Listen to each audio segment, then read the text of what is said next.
Bom, pessoal, retomando agora a nossa aula, a gente viu a correção dos exercícios da semana passada, né? O 1, o 2, o 3 e o 4. A gente viu que era a aplicação simples daquela equação Q igual a U vezes C, não é? Aí o quinto exercício, a gente precisou imaginar como seria a capacitância equivalente para capacitores em paralelo. E no sexto exercício, a gente precisou entender, não é nem imaginar, não é? É entender como funciona a capacitância equivalente para capacitores em série. E agora é justamente isso, o tema em que a gente vai falar, né? Mas, vamos dizer, já está praticamente mastigado agora. Então, olha, se eu pegar, por exemplo, três capacitores em paralelo, não é? Pelo que a gente já estudou, se está todo mundo em paralelo, como está sendo mostrado nessa imagem, então, olha, todo mundo tem a mesma tensão. Óbvio, a gente acabou de estudar isso. Ou seja, a tensão da fonte U é a mesma tensão do capacitor C1, que eu chamei de U1, mesma tensão do C2, que eu chamei de U2, mesma tensão de C3, que eu chamei de U3. Está aqui, não é? A gente já viu isso. Em paralelo, todo mundo tem a mesma tensão. Quanto às cargas, a gente também estudou hoje e viu que a carga total acumulada na associação ela vai ser a soma, não é, das cargas de cada capacitor. E também, lembrando da aula passada, eu tenho que Q igual a U vezes T. Então, lembrando dessas três coisas e escrevendo as equações em paralelo, eu tenho aqui, olha, a solução que a gente determinou agora há pouco, usando o exercício 5, né? O que eu deixei nessa transparência é uma repetição daquilo que a gente viu no exercício 5, que serve para a gente sacramentar essa informação. E essa informação está dizendo o que para a gente? Está dizendo que, em paralelo, tá?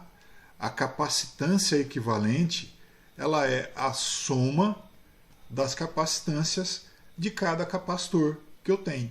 Tá? Como a gente viu agora há pouco na solução do exercício 5. Pessoal, dúvida disso aí? Eu só estendi aquilo que eu falei no exercício 5, mais nada. Tranquilo? Bom, imaginando que está tudo tranquilo. Quando a gente fala em uma associação em série de capacitores, a gente tem o quê?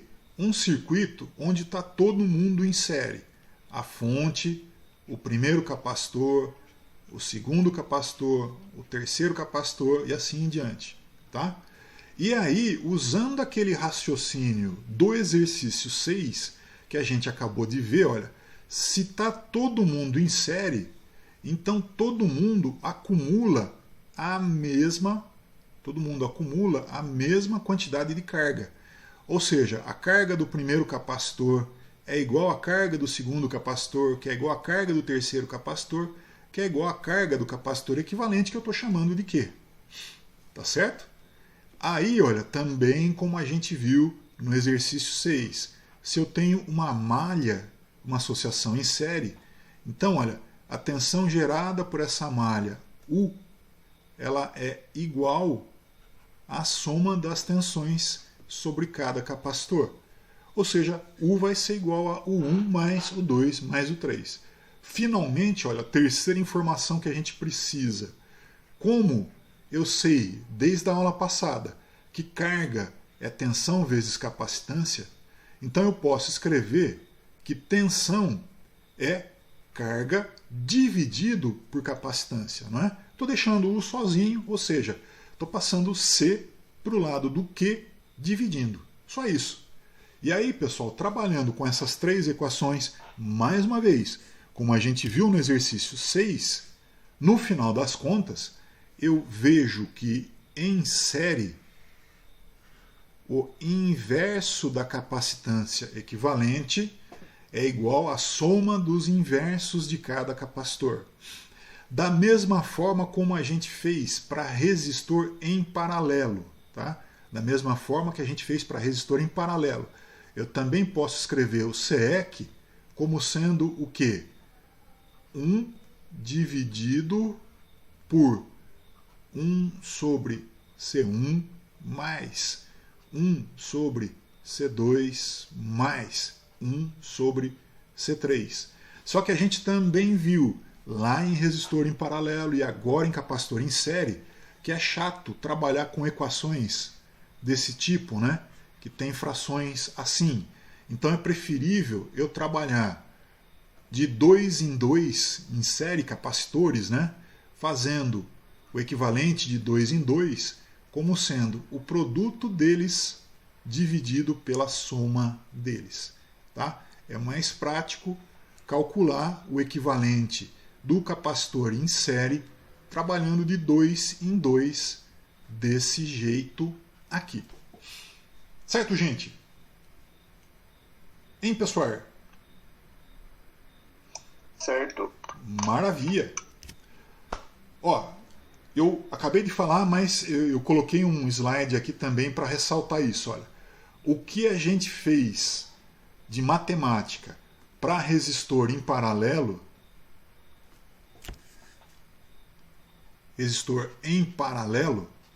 né? O que a gente fez em matemática para resistor em paralelo vale para capacitor em série, tá? Toda aquela matemática de resistor em paralelo eu aplico para capacitor em série. Então guardem isso, que isso é importante, tá? Para fechar, pessoal, se a minha associação não é nem em série e nem em paralelo, então ela é uma associação mista. E como a gente viu, para associação mista de resistores, não tem uma equação específica para resolver esse problema. Ou seja, da mesma forma que a gente fez para associação mista de resistores, se eu tenho uma associação mista de capacitores, o que eu vou ter que fazer? Eu tenho que dividir o circuito em trechos menores, em série, em paralelo, né? E lógico, como a gente já havia falado, ir resolvendo o circuito aos poucos. Um pedaço em série, um pedaço em paralelo, e aí eu vou simplificando até chegar no equivalente, tá? É isso, pessoal. Em termos de teoria, a aula de hoje, a parte teórica é isso. Vocês têm alguma dúvida disso aí?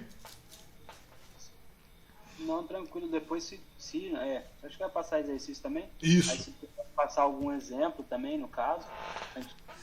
Na verdade, eu quero que vocês deem uma boa ralada agora. Então, olha, eu já estou indo direto para os exercícios, tá?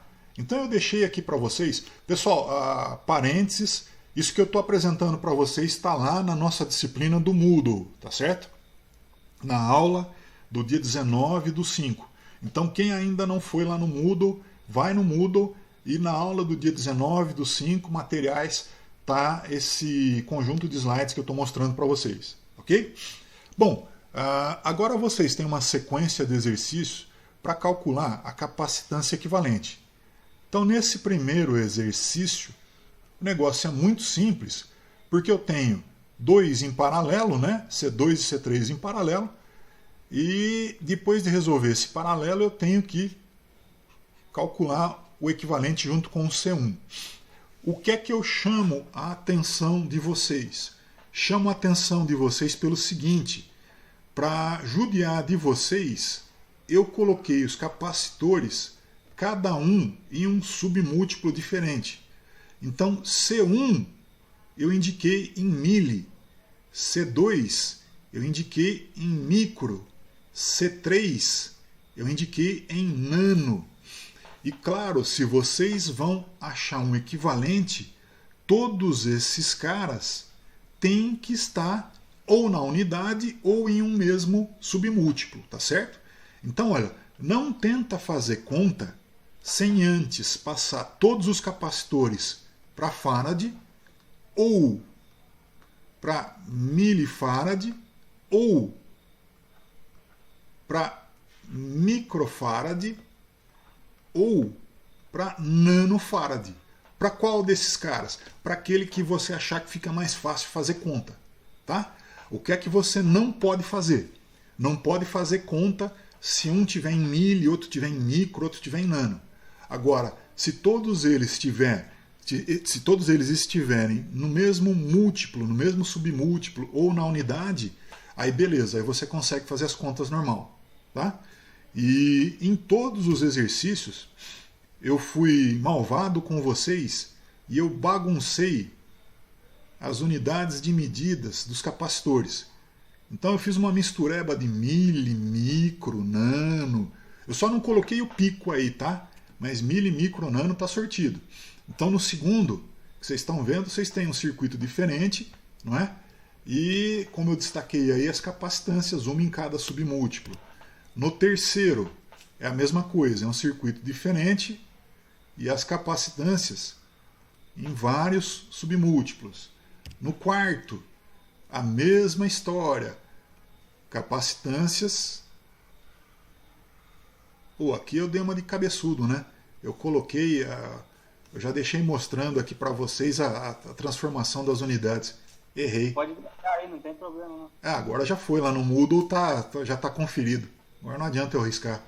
Mas tudo bem, vai. O quarto é lambujinha para vocês. E o quinto é um outro para vocês imaginarem também, olha, considerando a teoria que a gente estudou. Certo, pessoal? Então, olha, 5 exercícios para vocês começarem a se divertir. Também para mandar para mim no e-mail de sempre, tá certo? Prazo de envio até a próxima segunda-feira, dia 25. E não se esqueçam de colocar nome no e-mail, tá certo? Só adiantando e já assumindo um compromisso com vocês, dia 25 é uma segunda-feira, dia 26 é a nossa próxima aula, né? E a Júlia conversou comigo, eu combinei com ela que dia 26 a gente vai fazer uma revisão, tá certo? Pensando já no final do semestre, no final do bimestre e na avaliação integrada, não é? Que vocês vão fazer no dia 28/5. Beleza, pessoal? Alguma dúvida? Alguma questão? Não, tranquilo. Maravilha. Então peguem para fazer os exercícios, tá? Vão tentando não, vão fazendo e conforme vocês vão tendo dúvidas, vocês vão me chamando aqui do lado, eu vou tirando as dúvidas de vocês. Certinho, pessoal? Beleza. Então tá, manda bala, gente.